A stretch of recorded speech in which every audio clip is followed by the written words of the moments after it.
Are there types of humor that are out of boundaries for a Christian? Ephesians 5:4 says, neither filthiness nor foolish talking nor jesting, which are not convenient, but rather giving of thanks. This is in the list of what Paul's telling us what not to do, right? Don't do these things, but give thanks. And the King James says jesting. That's all it says. And so some people think all joking is wrong because the King James says jesting. But the ESV and other more modern translations do add the word coarse jesting there because it's obvious that Paul is speaking of a type of humor.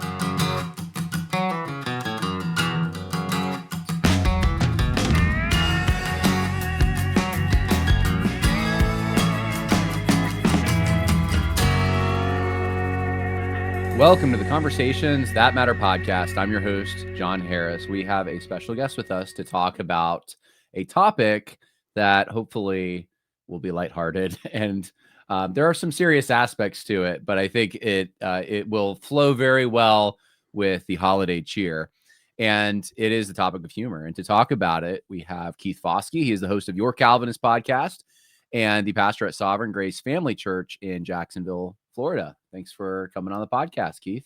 Hey, John. Thanks, man. I appreciate you having me on, and it's good to see you again.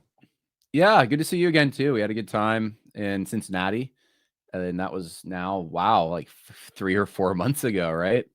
I know, and time goes by so quickly, so it feels like a year ago. But yeah, yeah. We talked about coming on each other's podcasts, and I think you invited me once, and then I said I couldn't do it that week, and that was the end. We just never. So I want to have you on. I want to talk about your documentaries and stuff. So yeah, we'll make it happen. But like you said, right now is a positive time of the year, so maybe we'll save that for the beginning of next year when things get serious again.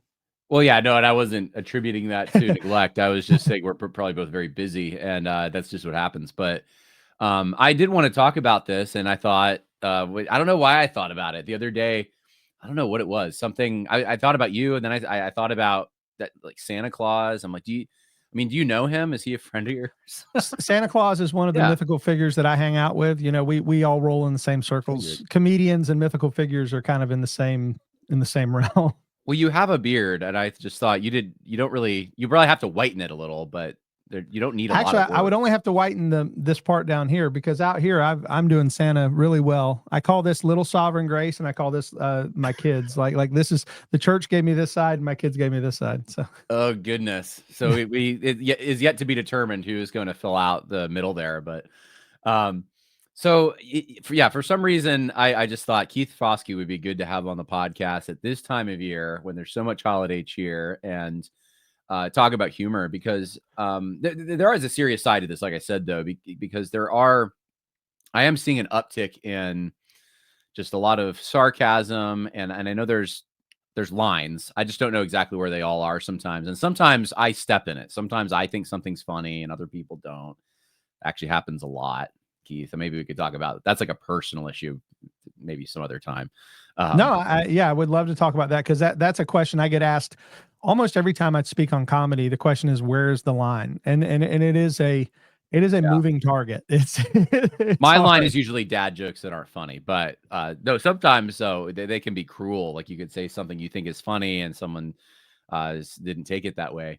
So I want to have a sort of big picture conversation about it from the Bible, because I don't know of a lot of people who have even tried to approach this, even though we all engage in comedy. We all consume, just most people I know at least, consume comedic content, whether it's stand-up or comedy shows on television or I don't know, just reels on your phone or something. People are attracted to that because it's restful, it's lighthearted, it gets us out of the seriousness of the world. But I don't know, maybe this will be the thing we started off with. I remember 15 years ago or so, there was a concern, I don't know if you remember this, that millennials were going to get all their news from Stephen Colbert and Jon Stewart. And I talked about that in my sermon in Batavia. I said, and I have it here in my notes. Basically, it is in 2009, Time Magazine did a poll, and they asked who was considered to be the most trusted newscaster. And this is, again, not just 15 years ago now. It was Jon Stewart. Jon Stewart was the most trusted newsman in 2009. So who is it now, you think? I think Jon Stewart's made his way back. I mean, he's older now. And so I think his voice even speaks with a little bit more authority because he's got he's in his 60s now, and so I think he has a certain gravitas. I almost said gravitas. Yeah, when younger people look at him, he's no longer one of them. He's the guy who's been there before. He's the guy who's been through it. And not everything, not everything he says we would disagree with. I know we're on obviously the more conservative side. He's on the more liberal side, but he's not a dumb guy. He's a very intelligent guy. I disagree with a ton of what he says, but I still hear what he says, and I listen because I don't just listen to people I agree with, because one, you don't learn anything that way, but also you don't know what you're being challenged by if you're not listening to the other side. So I listen to him sometimes just to see where the challenge is coming from. And some of the stuff he says is very challenging. Bill Maher is the same way. Now, Bill Maher is a lot more, I would say, engages in more filth because he's HBO, so he can be more filthy. But still, the things he says are sometimes engaging and important. And Bill Maher's come out really strong against some of the crazy leftist stuff, which is surprising to you. You wonder who your friends are going to be, or who's going to agree with you. And sometimes it's surprising to hear Bill Maher agree with me, but he does at times. So yeah, I think stand-up comedians often have even if they're not functioning in a stand-up comedian capacity, they have an ability in our current context to speak to political situations. I think maybe the soundbite strength, because they're well timed in how they are able to deliver a joke. I think timing is such a big part of that. So that skill transfers into the media world of short form kind of bits, and even long form conversation. I mean, pacing helps you. Yeah. Hey, one of the best, if you don't mind, one of the best examples of this I've ever heard actually comes from Dave Chappelle. Dave Chappelle tells a story about how the first time, or the only time, I guess, that he's ever met Jim Carrey. And he met Jim Carrey when Jim Carrey was on the set of Man on the Moon, where he was playing Andy Kaufman, who was a comedian from the 70s. And Jim Carrey had engaged in method acting, where even when he was not playing the part, he was still pretending to be the part. So everybody on set had to call him Andy. Everybody on set had to treat him like he was Andy Kaufman. He said, and that's when he met him. He met him when he was being that. He said, so I didn't meet Jim Carrey. I met Andy Kaufman. And he said, and that's what it's like talking to a trans person. Dude, that might be the best example of what we've all been trying to say this whole time about dealing with that issue. And it's funny, it's engaging, it's true, and it came out of the mouth of someone who is certainly not a Christian, and certainly not somebody that we would endorse as far as their worldview. Right. So you do comedy. I mean, tell us a little bit about that. What are you hoping to accomplish? Do you have a particular genre you see yourself as part of? Well, my comedy started out as, well, I guess I'll say this. I've always loved comedy. I've always wanted to do comedy, and I've always tried to be funny. When I was in high school, I was a professional magician, and I used comedy as part of my humor. That's how I met my wife. That's a longer story, but I've always been into performance arts, entertainment, singing. I was never a dancer, but singing and acting, like in plays and things like that. So that's just always been a part of my life. And when COVID started, I did what everybody did. I started a podcast, and a couple of years into it, we weren't really getting a whole lot of traction. There was just so much white noise out there, so much to compete with. And my wife had an idea. She said, well, why don't we do something funny? Why don't we do something creative and different? And her idea was she saw this nurse who had done this video, 5 things every nurse wants their patients to know when they go to the ER. And she goes, you should do that for pastors, like 5 things every pastor wants their church members to know. And we couldn't really come up with anything funny. We wanted it to be funny because the nurse, whoever the nurse was, I have no idea who this was, but she was really funny. And I said, you know what I could do? I said, every church is so different. Why don't I just play the part of each denomination? And I'll be the Baptist, the Methodist, the Presbyterian, and the Big Eva character. And we'll just write it out as those people are talking about their churches. And that video skyrocketed. The first video I ever did, 90,000 views in one day, which I've just was ridiculous. And so we did another one and another one, and now I'm going on to close to 40 denominational meeting videos that we've done so far. Some of them hitting in the hundreds of thousands. I think one of them is close to 1 million. My one I did on shooting is my most popular. What gun each denomination would use, because that one had a cross culture. It was Christians and guns, and when you can marry those two things together, boy, that's a win. And so, it but sounds anyway, like you know the algorithm a bit too, and what people will watch, which is good. yeah, there's a big difference between a 29-second video and a 31-second video. That sounds stupid, but there really is. And when you're doing shorts, and shorts is a big part of what I do, there's a big half-second differences make a difference. So when you talk about algorithm, oh man, dude, it's crazy. One of my largest or biggest videos, only 6 seconds long, and it hit over hundreds and hundreds of thousands of views on TikTok. And it was just me in a pink polo with my hair a little coiffed, because I was playing the Methodist part, and I was kind of giving my little Methodist, yeah, and I was waving at the camera. It was the day that the Methodist Church affirmed whatever it was, the last big thing they affirmed, that was this, that it was like homosexual clergy or whatever it was. And I had a yoo-hoo in my hand, and yoo-hoo helped for whatever reason. I had a yoo-hoo in my hand. I waved at the camera, and the caption said, "This is the Methodist Church waving goodbye to Christianity." That was it. It was the Methodist churches waving goodbye to Christianity. Dude, within a day, it was 250,000 views. It was ridiculous. And so those little things help to connect, and humor is a big part of it. Yeah. And I've seen a number of your denominational videos, and you do nail the part, especially the Big Eva part. I feel like I like it. You comb your hair different. I guess you like comb it forward for that. And yeah.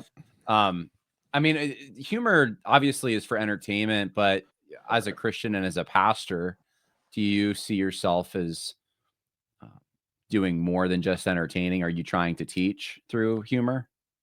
Well, I see there's a couple of different avenues. One, there is an aspect of it where I do like to, in a sense, entertain. Some of it is just to be funny and just to be entertaining, because I think there's so much raw negativity on the internet right now. There's so much that's just ugly that sometimes we just need to laugh. And the big thing is we need to laugh at ourselves.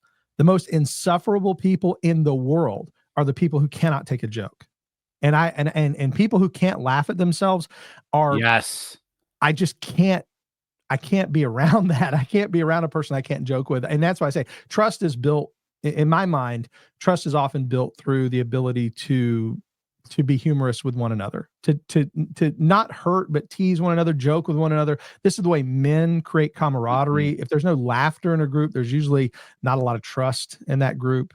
Not to say that every meeting has to be humorous, but if guys never laugh together, if they never let down their guard, if they never tease each other for wearing a silly looking tie or having a bad haircut or whatever, if they can't do that with one another, there's something missing in that relationship. And guys, here's the guys that really bother me: the guys who want to joke, but only when they want to joke, and when they get serious, you can't joke anymore. And so they get mad if you don't follow their pattern.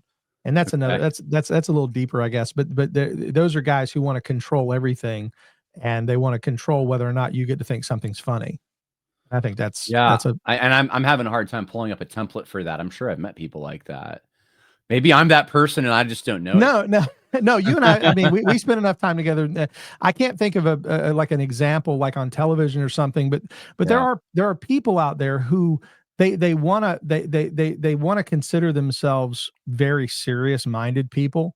And I just love G.K. Chesterton's quote. He said, "Funny's not the opposite of serious. Funny's the opposite of not funny." Right? Like I can be serious. We can be talking about something serious and I still be funny. I can still say something that's funny, and it doesn't take away from the gravity of the moment. In fact, sometimes it may add to it, because sometimes humor is the greatest vehicle for truth that we have. Like I just said with Dave Chappelle, that's a vehicle for truth. Like you're telling somebody something in a 30-second story. You don't have to explain it. You explained it in the story. And not only did you laugh, but you'll remember that forever. Would you classify Elijah at Mount Carmel? Is that an example of this?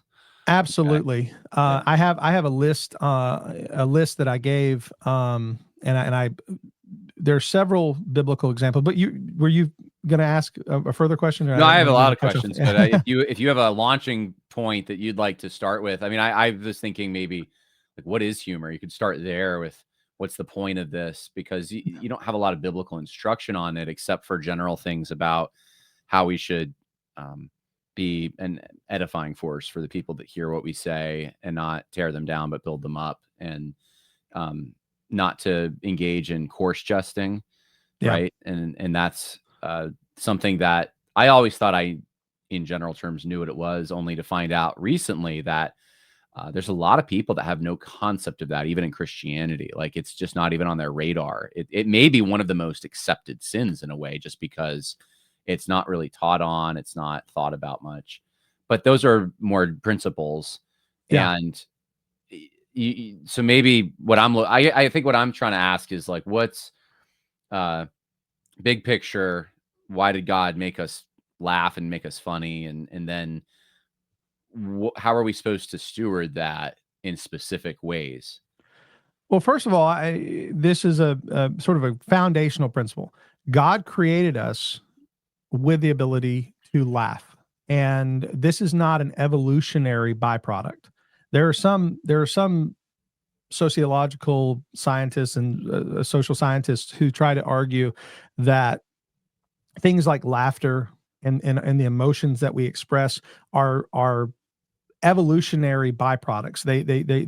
They have come to us through some other means. Like the reason why we laugh is connected to something to do with when we were primates, that it was something to do with expressing joy to some other primate, right? It was some kind of animalistic thing.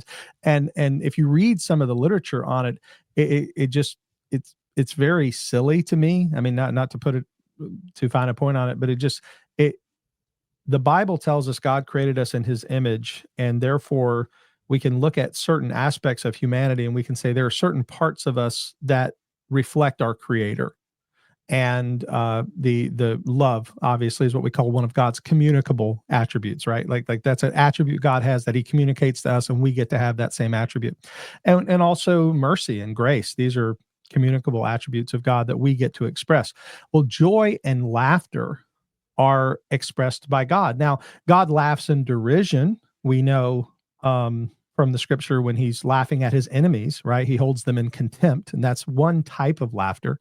But then there are also other forms where we would say that there's joy in the midst of the angels when one sinner repents, right? Like there's happiness, joy, and Proverbs 17:22 has kind of become my foundational text. It says that a merry heart doeth good like a medicine, but a broken spirit drieth the bones.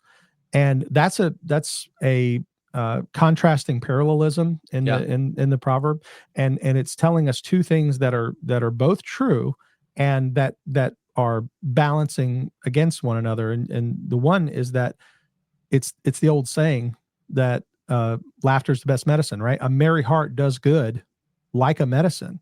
And so I tell a story often about my friend who lost two sons within 2 years. Some of the worst grief I've ever seen a parent endure. Yeah. And he's one of my dearest friends. And for the week after his first son passed away, I was just at his house every day, and I would sit with him, and we would laugh together and we would cry together, and we would spend the day just being together. And then the same thing with the second son. And it's such a tragedy, but a while later, he and I were talking about that experience, and he said, Keith, he said, I hated it when you left. He said, because when you left, I couldn't laugh. When you left, I didn't have anything to laugh about. But when you were here, you helped me to laugh and laugh. This is why I say comedy is therapy. It has a Mhm. it has a therapeutic value. God has not given it to us for no reason. He's given it to us to help us to express joy, but also to conquer grief.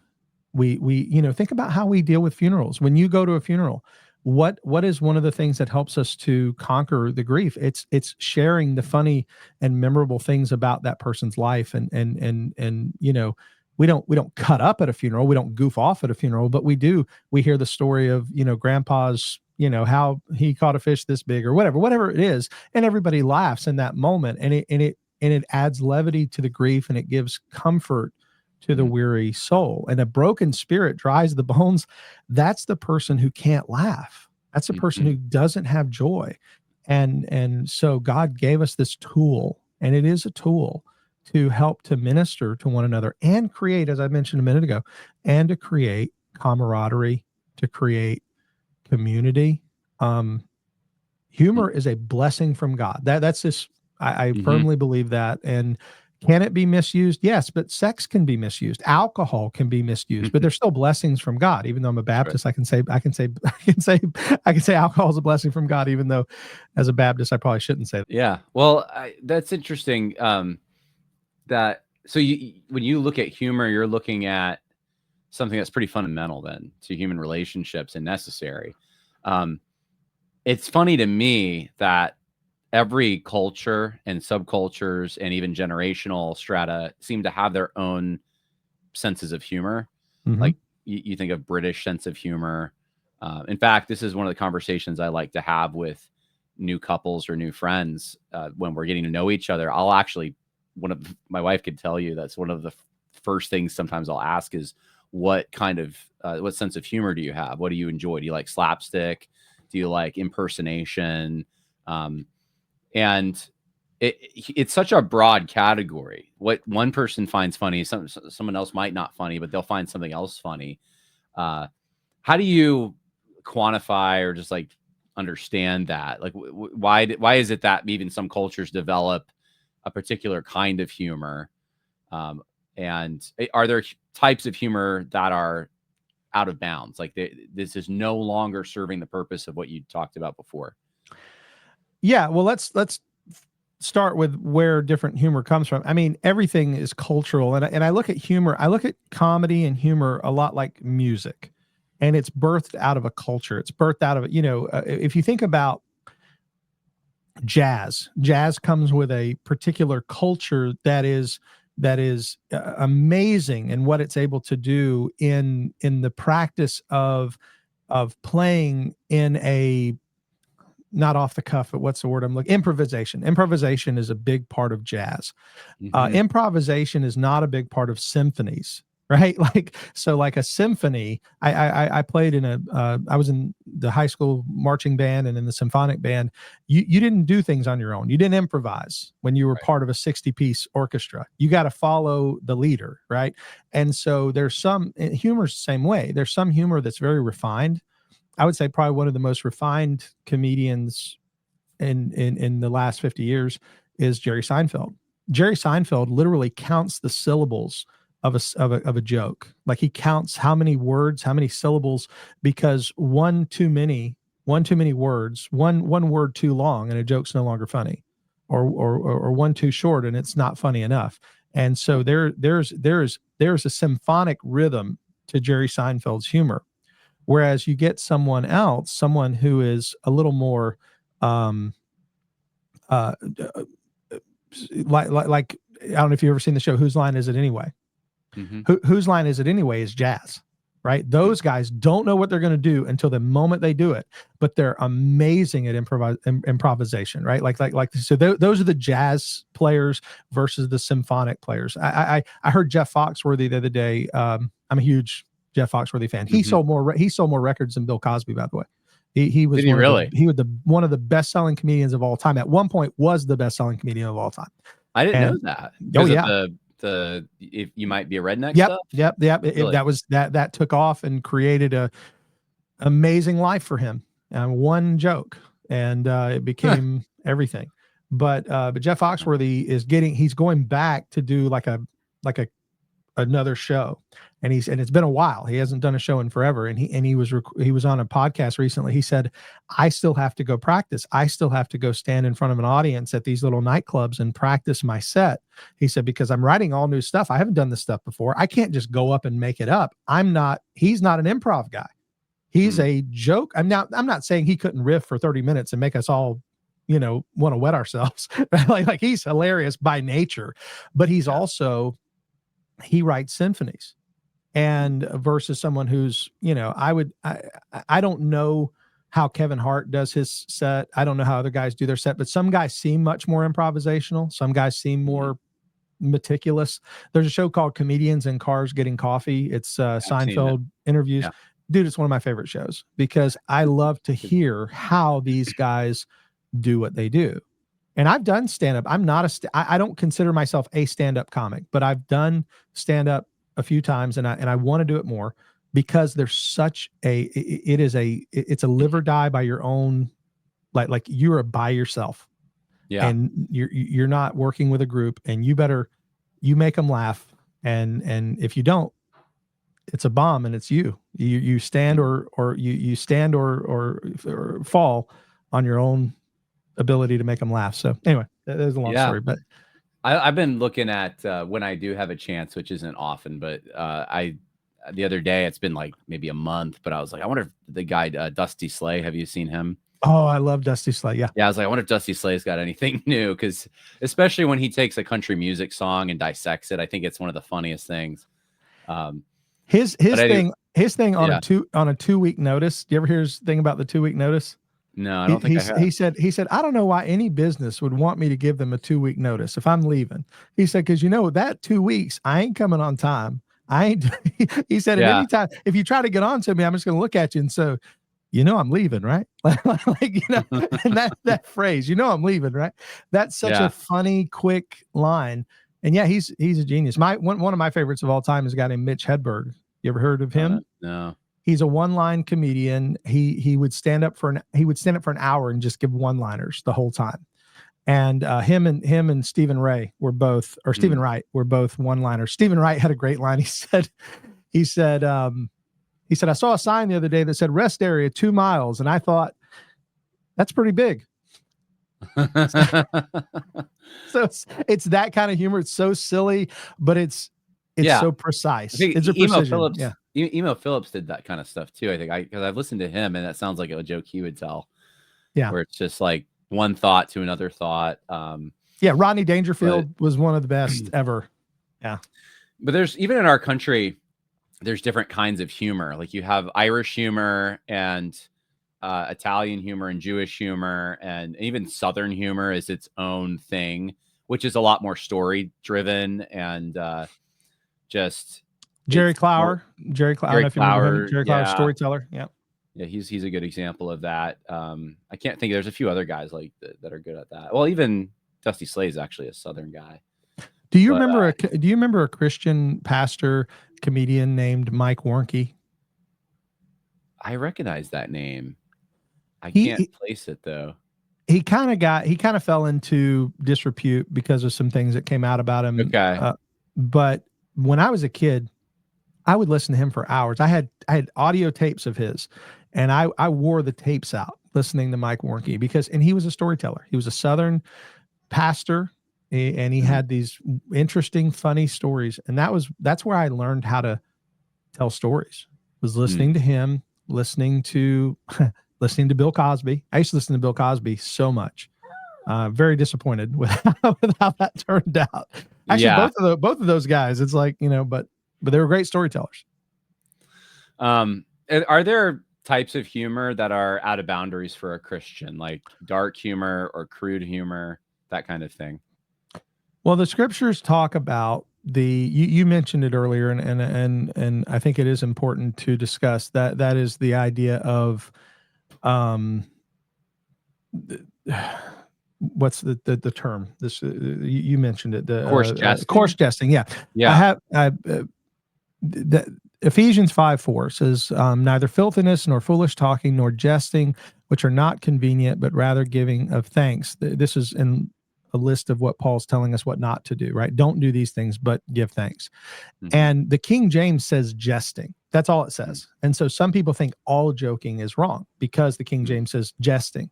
But the ESV and other more modern translations do add the word coarse jesting there because it's obvious that Paul is speaking of a type of humor.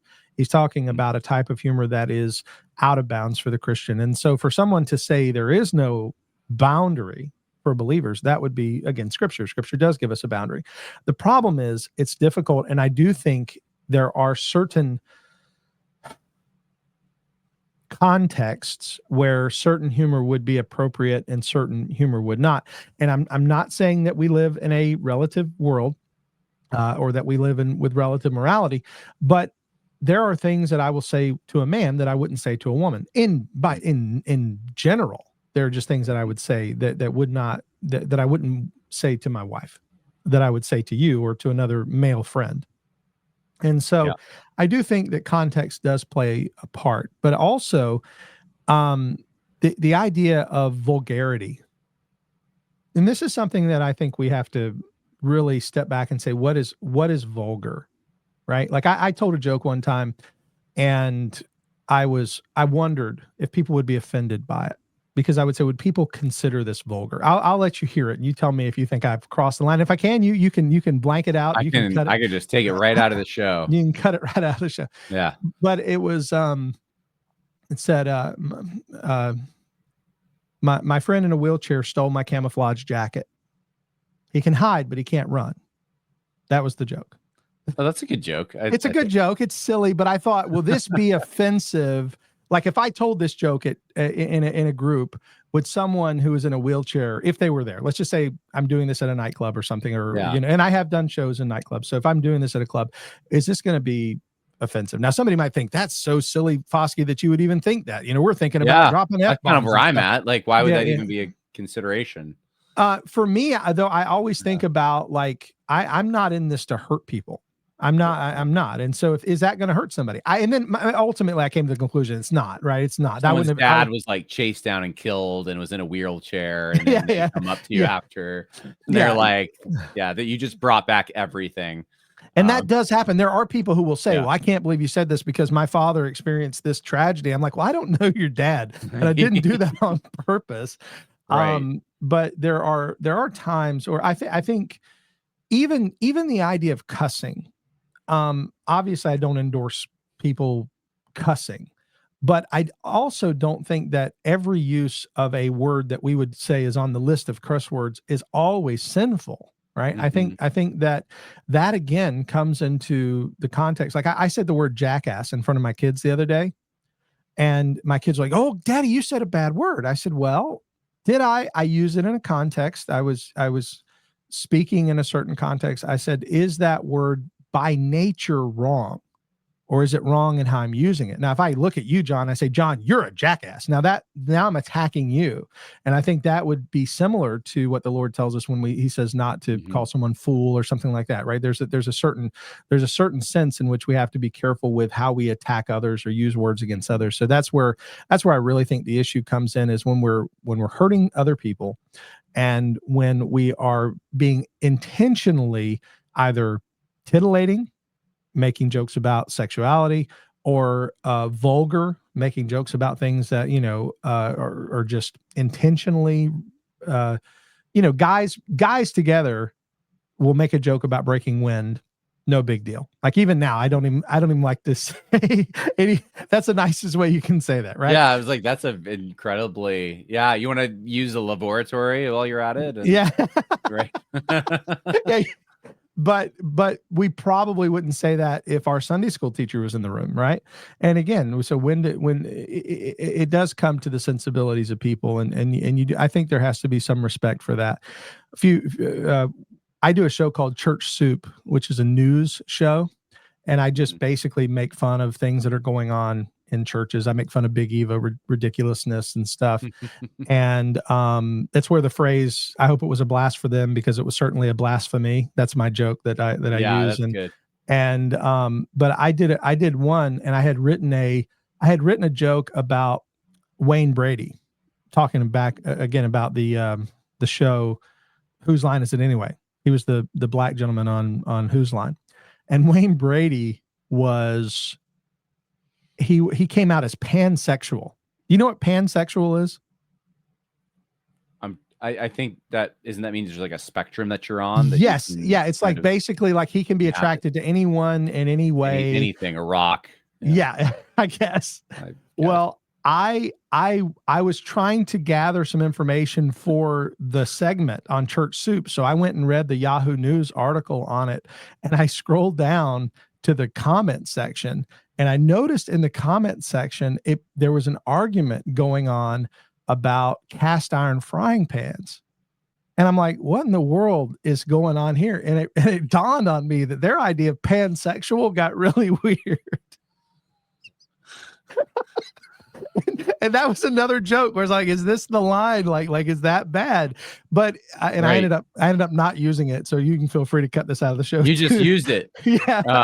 Yeah. Well, it's on your show, so it won't be my audience; it'll be your audience. So yeah. Well, I think it's good to be careful. You sound like you stay away from the line. Like if it's a question, you decide, I'm not going to go for it. I don't think that's. It's not because I don't think about it. Yeah, it's not because it's not there. Right. I'm really honestly the other thing too, and I didn't mention this earlier. My light just fell over. I don't know. It's never done this before, but it's like we're doing a show on humor, and it just decided it's gonna fall over now. Okay, like the show Airplane. Surely you can't be serious. Don't call me Shirley. No, I know. I honestly, I have a lot of kids who watch my stuff, which is surprising to me because it's big with the kids. It is. When I was at the conference with you and a couple other conferences, I have little kids come up and want to take a picture, and it's very nice. I'm very thankful. Or they'll come up and they'll say, "Hey, I hope it was a blast for you," and I'll make the blasphemy joke or whatever. So that's another line that I'm very careful about. I want to make sure that whatever I say is something a kid could say, and it's not. And again, this is public. I'm not talking about my private conversations with you or whatever, but and that's again where you have to know where the guardrails are and where the lines are. Yeah, privately you cuss like a sailor. So I mean, I tell you what, it's just just call me Popeye. I need basically like VidAngel earmuffs when I'm around Keith Foskey, so I can, but I just can't. I can't even understand. It's too much of it is cut out. Well, Jacksonville's a Navy town, man. What are you gonna do? That's right. So I was thinking about this, and I don't know how deep we want to get into this, but there's obviously like different words, and there's so many directions to go on this. But you have terms that are hot button terms, and there's such a wide range of the uses and differences in the context for all those things. You have curse words, and sometimes you should use a curse word, but it's so serious you shouldn't ever joke. There's profane, vulgar terms that. Some of them are for common usage, and it's just not for polite society. That's more of a tradition thing, but I actually think it's good to uphold those traditions. That's not those things have been given to us for a reason, and it's good to have hierarchy and decorum in society. Those give us, like, I've been thinking about like those old like Jane Austen films. Not that I ever watched those, of course, but I might have walked in when my wife was watching one and seen a ballroom scene. In fact, just the other day, we were watching the Meet Me in St. Louis thing. I've never seen that. I guess it's a Christmas classic. Mm-hmm. It's a musical, but they have a ballroom scene. And it's just interesting to see how men and women interacted. There was all these established rules. You didn't have to figure anything out. It actually seemed like it was stress-free, like so easy to go and just ask a girl to dance. And so I like to uphold as much of that as we can, because that gives us direction and it builds trust, because we know how to act around people. And when you don't know how to act, like if you've been in another culture and you just don't know what the rules are, you tend to just like shut up and go to the corner, and it's very hard. It takes a lot of time to get out of that. So all that to say, humor, I think, is like that, where a lot of it is contextual. And a lot of it does take wisdom. Have you grown in that area of being able to detect when a joke is appropriate, when it's not? And do you have advice for people who keep getting it wrong and saying things in the wrong setting? Yeah, there's a couple of thoughts on this. One is, I think that there are ways in which people try to be funny and they fail because they're not good at reading the room. They're not good at reading what people are expecting of them, or what, like you just said, there's sort of a tradition, right? Like there are certain words that I think are they're just, to me, not good words. I think we should find a better way. I said breaking wind earlier because I don't like the word fart. I know I don't like saying it right now. It makes me feel awkward. I know, right? Like I said the F word I'll on your bleep show. it out. Yeah. Yeah. No, well, it'll And look, people will really think, yeah, yeah. I they won't couldn't know what you I said. couldn't imagine and Gone with the Wind, right? Like who's the main character? Rhett Butler. My son-in-law is my son-in-law's name is Rhett Butler, and my daughter Oh, married Rhett Butler. And I can't imagine Rhett Butler looking at Scarlett O'Hara and go, I just farted. I just can't imagine that, right? Like oh, I that's thought you were such gonna make a joke about Gone with the Wind.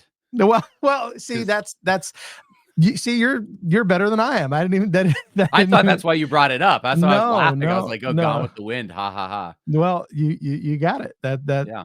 I'll take credit for what I didn't produce. So You can that, make a bit out of it. I'm not copywriting it, so it's but fine. things like that, I think that's one of the problems with our modern world is there is no sense of propriety. Uh,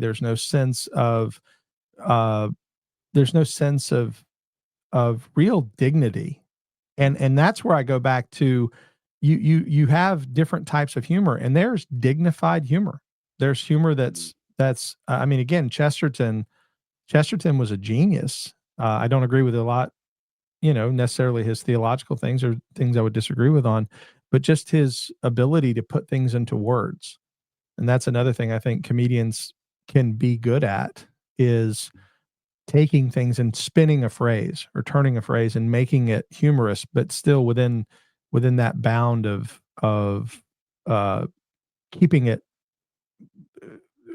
articulate rather than just a fart joke. That's where Mhm. everything, and this was really bothersome to me. The films used to be there were the stories were told so well. Guys like John Hughes, one of my heroes in the film industry. I don't know if you know what I'm talking about, right? Like wrote. I don't think so. Is it Do, were the you a big no, movie that's guy? Howard Hughes. I'm thinking of the plane guy. No, no. Were you a big movie guy at all?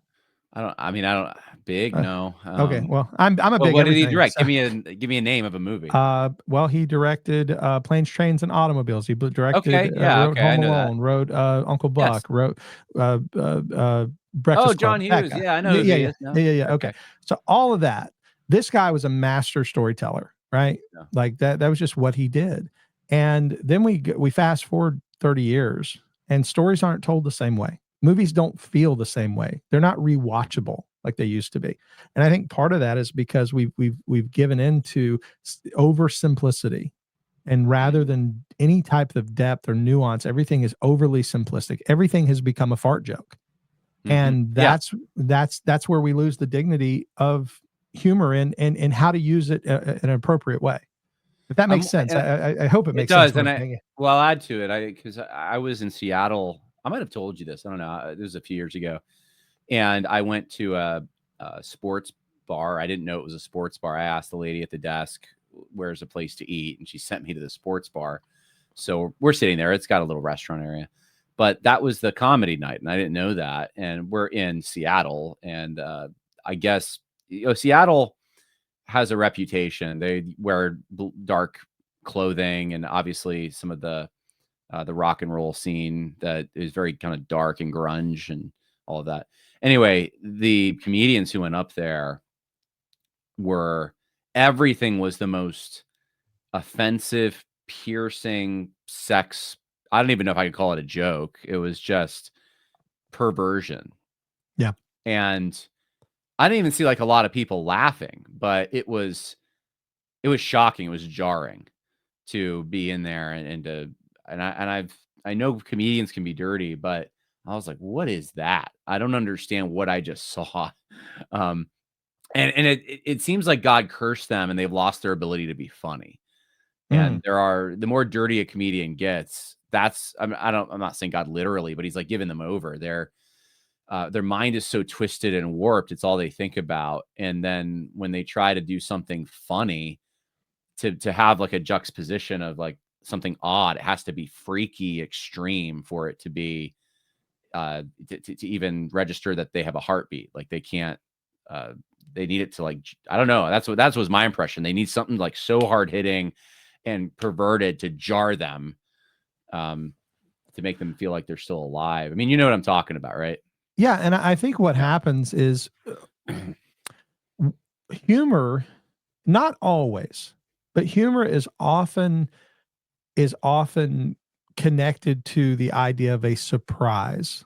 So for instance, if I said two goldfish are in a tank and one looks to the other and says, I don't even know how to drive this thing.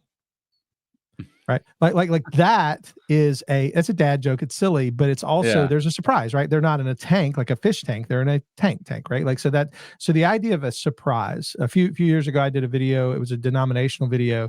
And I was talking about a church that was holding a show for drag cars, like drag racers, and of course the Methodist came in and says, well, that's not the kind of drag I was thinking of, right? Like that's the joke, right? Like he's got a whole different idea, and that's the surprise. Well, it's a double entendre. Yeah, or double entendre. Yeah, but it still got the element of I wasn't thinking that until you said it, right? That, like you said that, and now I'm thinking about it. Well, Right. I think what a lot of people do is because they're not really funny, but they know that the other way to surprise people, and thus try to produce humor, try to produce a laugh, is to say something that's just so far beyond what anyone else would say. And then that's going to get me where I need to be. And this is why being a clean comic is so desperately difficult, because you can't go there.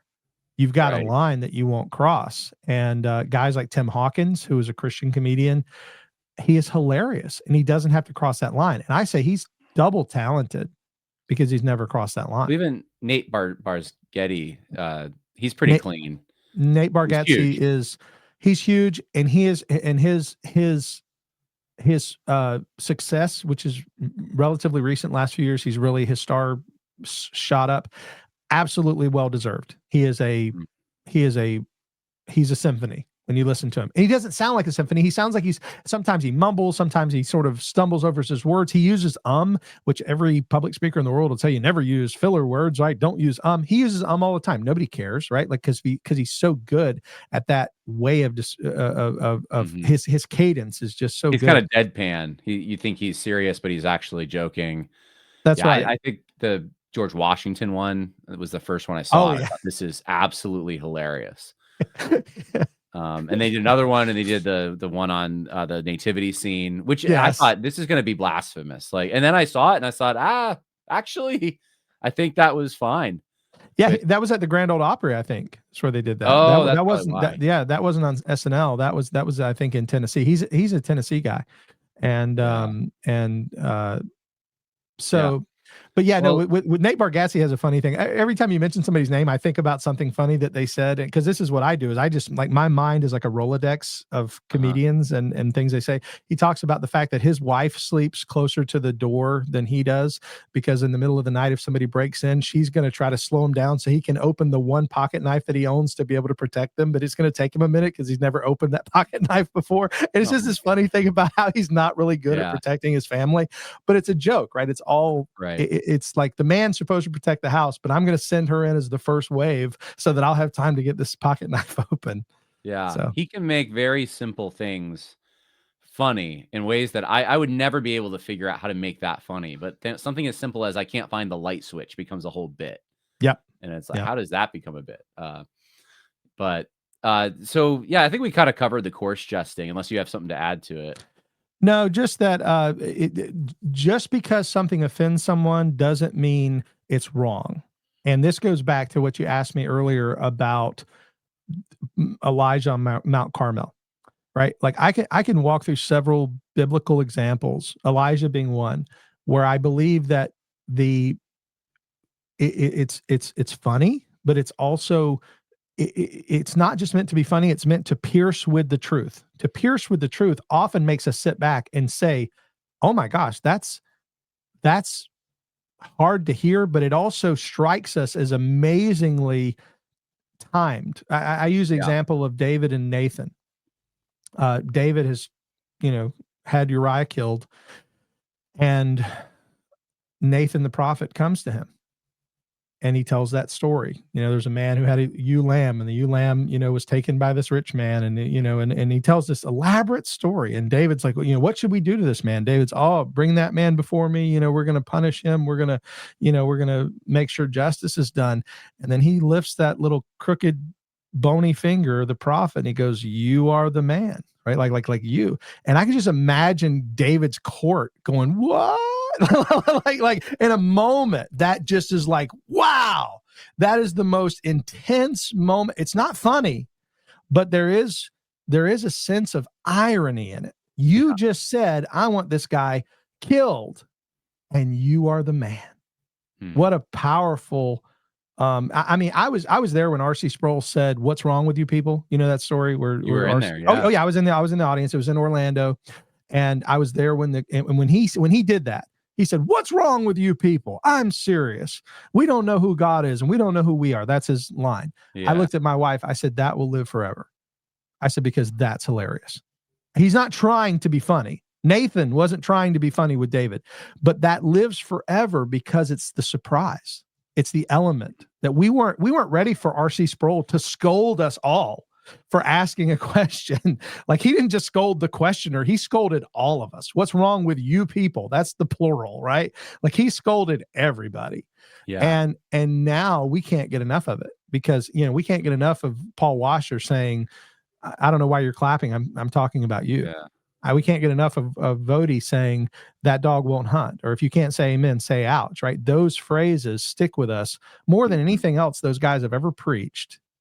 Those things stick with us because they're funny. Isn't that sad? It's probably true, actually, to some extent. Yeah. Yeah. I mean, obviously they've preached things that are more profound, but they haven't preached anything that's more memorable. Yeah.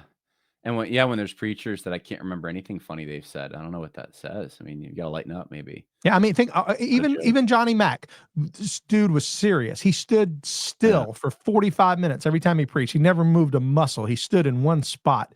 I always talk about the MacArthur stance, the preaching stance, where you just stand 2 hands down. That's the MacArthur stance. Well, no, go ahead. Sorry. I was just saying, but what did he told Beth Moore to go home, and nobody will ever forget that. Nobody will ever forget that. Yeah. Yeah, and he was sitting down, I think, when he said that.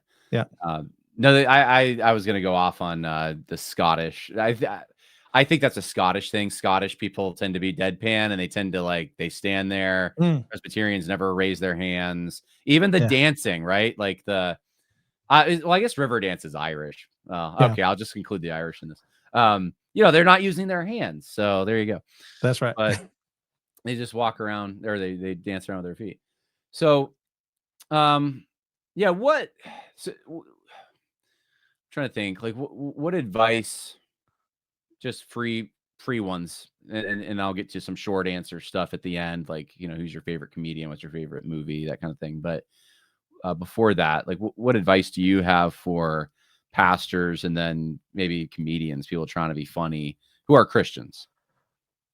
I think humor should be a consistent presence in the Christian home, because children should be able to laugh with their parents, and there should be that expression of joy in the home, especially as your children go into early adolescence, teen years. They tend to draw back from us, and they tend to draw into themselves and into their friends and into other adults, but their parents tend to be that, like, there's that sort of divide that comes in when they're teenagers. And I think that humor is one of the tools that we can use to maintain a rapport with our children. Do our children laugh with us? Do we joke together? Or do your children only ever see you as absolutely serious all the time? And if that's the case, I think you're missing out on one of the ways God gives us to stay connected to our children through those difficult years. So that's one of the positive encouragements. And the same thing goes for ministry. Pastors, do your people laugh with you ever? Do they see you as a person, or do they only see you as a presence on Sunday morning, or a presence in their life when something bad happens, or when something is going on, or when they need counseling? this is a thought, and just I can't be myself with you if I can't laugh with you. And if I am laughing with you, that means I am being myself generally. And so one of the best compliments in ministry I ever got, and January would be my 20th year as the pastor of Sovereign Grace. So I'm celebrating 20 years in January. And my mom, years ago, she said, one thing that I like is that you're the same when you're there as you are when you're at home. Like the people at church know the real you. You don't put on a mask when you're there and then you come home and you're a different person. And I just, if I could encourage any pastor to anything, it's that type of authenticity, to be as not that you have to share every aspect of your life with everybody. I mean, we talk about things that are OBO, right? Our business only, right? Like every family has things that we're not airing dirty laundry everywhere. But at the same time, do your people know who you are? Can they laugh with you? Do they trust you? Trust is the currency of ministry. You have to earn that trust. And then once you earn it, you got to do your best not to spend it on something stupid, right? Like trust is the currency of ministry. And I mean, how many guys do we know, John, who have spent that currency on something stupid? It's tragic when it happens. Yeah. So that was really good advice. I guess we'll transition to some short answer stuff that I was just going to ask you. What's your favorite joke? It's really long. I know this is supposed to be short answer stuff. Is this like a McDonald joke? We're going to get to the end and it's... No, it's not. Well, I'll give you the short version. There's a old man and a little boy lived at in a mountain town, and they had a donkey. The donkey's name was Heine. And they decided they want to sell the donkey. So they're taking the donkey to town. And on the way to town, they go by the first house, and there were some men standing outside, and they say, man, both those guys are walking. One of them should be riding. So the man jumps on the back, right? And now he's riding the donkey, and the little boy's walking. Well, they go a little further. There's another house, and this one has some women, and they say, I can't believe that old man's making the little boy walk. So the old man gets off, puts the little boy up there. Right now, the little boy's walking. Well, they go a little further, and finally another house, and they say, I can't believe that little boy's making the old man walk. So now the old man jumps up, and they're riding double. So now they're riding double on this animal. And they get to a veterinarian's office, and the veterinarian says, I can't believe you're doing that to that donkey. So they get down and they pick the donkey up. Now they're carrying the donkey, right? And they get to a foothill or a footbridge that's overlooking a gorge, and they get to the footbridge, and they slip, and the donkey gets pitched over the side, and he falls 300 feet to the bottom of the gorge, where he is killed dead. And that's the end of the story. But the story has a moral, and the moral is, if you try to please everyone, you'll lose your hiney. That's your favorite joke. It's my favorite joke of all time. Okay. It's the stupidest joke, but it's sort of like a Norm Macdonald joke. Like it's just there's a way to tell it where it goes on forever, and you assign characters to people. But the whole idea is just like, don't try to please everybody. There's a moral to the story, and you got to be careful when you get your hiney on your shoulders. That's the other joke. What's I'm thinking of jokes I like, but I want to ask you. So what's your favorite comedian? When I was a kid, I loved Bill Cosby, but he has fallen into disrepute. So you don't want to say that. Yeah. No, actually, you know who I'll tell you the one that Robin Williams' death really affected me. Robin Williams, when he died, I remember where I was standing when I heard that he died. I was standing inside of a Walmart. It came over the radio that he had committed suicide, or over the internet or whatever. And I just remember thinking how he spent his life trying to make other people laugh, but you could tell there's like something in him that was sad. Like he was like the sad clown, legitimately was like the picture of the sad clown. He played that part in movies. Yeah, I know. And it was so real. And so, but he was the jazz comedian. He riffed. He never wrote anything. In fact, he stole jokes from people. His manager used to walk around nightclubs and write checks to guys, because he would go up on stage and do their jokes, and he would just write them checks just so that they wouldn't come back and try to get him. It was, and that's a legit story. That story's out among comedians, that his manager would do that. But yeah, Robin Williams was tremendously talented, and his death was sad and tragic. Yeah. Yeah. I remember, ironically, where I was too when that happened. Because I was on vacation and someone actually came up to us and told us Yeah. just on the street. It affected some people. So, what about favorite comedy movie? Uh, my favorite movie of all time is a comedy movie, and that is the movie One Crazy Summer. It is with John Cusack and Demi Moore, and it's just a silly movie about kids on summer vacation, and they're having to deal with a bully, and there's a big race at the end that they have to win. It's a boat race. It's the silliest movie ever, but it's got some of the greatest sight gags in the history of comedy. And the guy who wrote and directed the movie actually lives in Fernandina, and I've tried to get a meeting with him several times and I can't. He goes to a friend of mine's church, and I'm like, if you love me, you would get me a meeting with this guy, because I just love to meet him. So Oh, wow. I've never even heard of that. Yeah. It's an old. If you want, my favorite Christmas movie is Christmas Vacation. That's my other favorite comedy. That's your favorite of all the Christmas movies? Not even comedy, all the Christmas.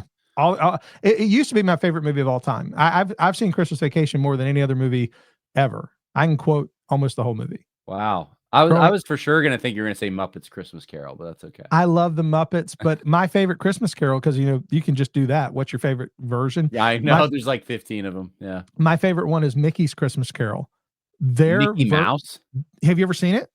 No. Dude, Mickey's Christmas Carol is awesome. And anybody in the comments who's watching this, you tell me I'm right, because there's a scene where Ebenezer Scrooge is falling into hell. It's really scary. Like, it's like the fires of hell. Like, it is for real. Wow. It's one of the best ones, and it's a short cartoon version, but it's just so good. Tiny Tim make you cry in a cartoon is awesome. Yeah. So. Okay, these are not the examples I was thinking you would give, but I'm glad for them because I haven't seen any of these. So, well, we've been going over an hour, so with that, I'm gonna probably just end it here. But I appreciate it, Keith, and people can go check out your stuff. What, on YouTube? Your Calvinist? Yep, just type in Your Calvinist, or they can go to keithfoskey.com. They can get anything they want there. Yeah, anything. You pony, your wildest dreams. Well, world of pure imagination. You can send an email directly to me. I do a show every Tuesday night where I answer email questions. Yeah, I'm just seeing if you're lying here, if I can really get whatever I want at keithfoskey.com. I don't think that come with me and you'll be in a world of pure imagination. There you go. Oh, everlasting gobstoppers right there. That's right. Okay. Yeah. All right. Well, thank you, Keith, and have a Merry Christmas. Thank you, John. Merry Christmas to you.